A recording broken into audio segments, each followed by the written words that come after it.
want to do is present to you a little scenario which has got two different interpretations.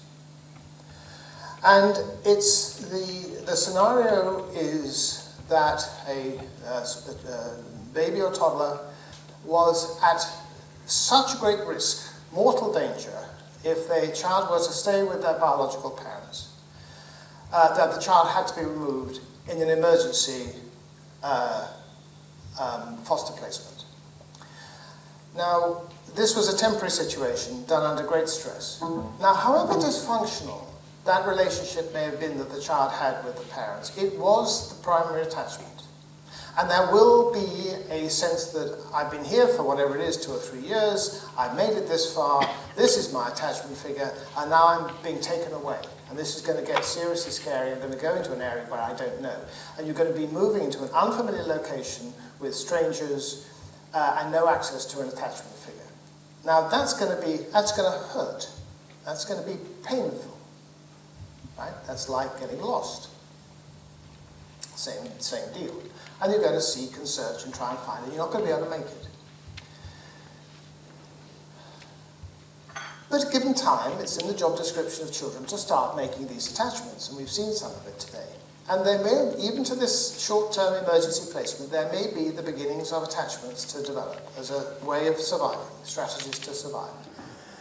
But unfortunately, this is a temporary situation because it's the emergency. They're going to go into, let's say, just the one longer term foster placement whilst they're trying to get adoption papers through for the eventual adoptive parents.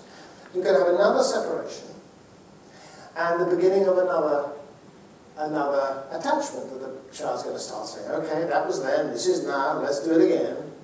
This is scary stuff and it's painful. And the child's beginning to form a connection between the development of these attachments, these feelings, these affectionate feelings, and the pain that they get every time it breaks down. So when it finally comes a year or two down the line that the child is going for permanent adoption, and you're getting another separation and more pain, and the child's worst fears are confirmed that this is the system, this is how it works, and this is the connection. When the child moves into the next placement, which let's hope is a permanent adoption, the child starts to form an attachment, starts to all of that. And they're going to need to know, is this going to work? Is this the end of the line? You're telling me it's the end of the line. You're telling me this is forever. Why should I believe you? And they're going to start testing to see whether or not this is going to hold. And they do some pretty unlovable behavior just to see whether these good people will come back and show unconditional love. And they do, and that's great. But that was only the start of a 10. Now we're really going to get down and dirty. We're going to up the ante. We're going to start smearing, lying, cheating, and breaking stuff around and killing pets and all this horrible stuff. So, that's one explanation. That's one explanation.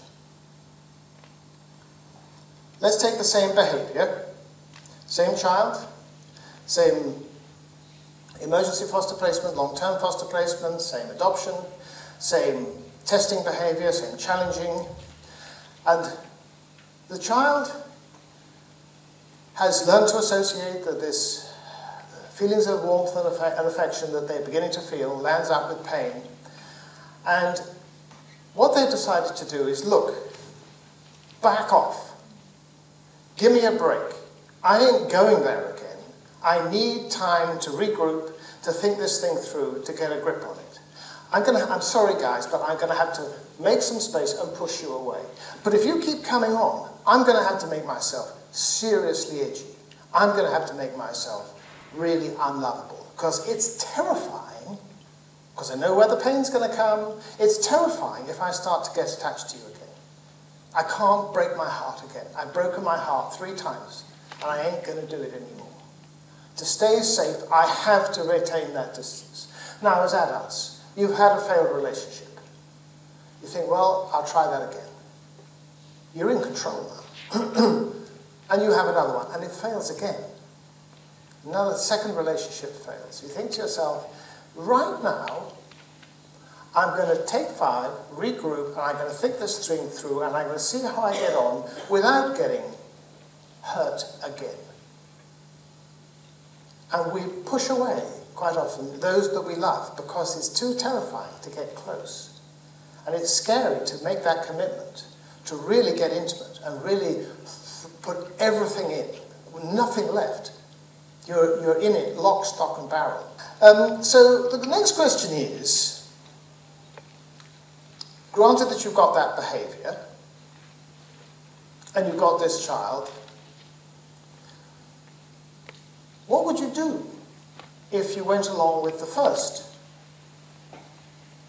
explanation, the first theory, of why the child was behaving in this disruptive and dysfunctional and unlovable fashion? What would you do? You would carry on showing affection. You are told all the child needs is love. You just keep on showing affection, and the child may or may not make it. But if you're going to have, if your theoretical explanation in the situation in your own practice fits more neatly with the arranging for some space in which to consider, what would you do as an adoptive parent? What would you do to help the child settle in and make a connection? Don't show love. It's terrifying. The pain that has, there is the association. Love equals the pain that's going to follow. So I'm going to back off and create some space. And that's, I think, a very difficult thing for an adoptive parent to do. Very, very difficult to make the space for the child. Because what the parent needs to do is to be available, be accessible. You need to be consistent. You show delight if the child does something positive. But don't show affection, don't show love. Leave that in the control of the child and let them seek it from you when they're good and ready. And they will. Under normal circumstances, the child will eventually seek affection. And when they do, don't smother them. And you've got to be very gentle as to how that, and it'll obviously have a lot of ins and outs on this. So I find that's a theoretical, I mean, there may be a third one. I don't know. There may be a third explanation. But I'm just going to give you those two, because the thing about a theory, which is attachment, is a theory. It's a theoretical explanation of what it is that's been going on. What it is that my father observed, saw, experienced.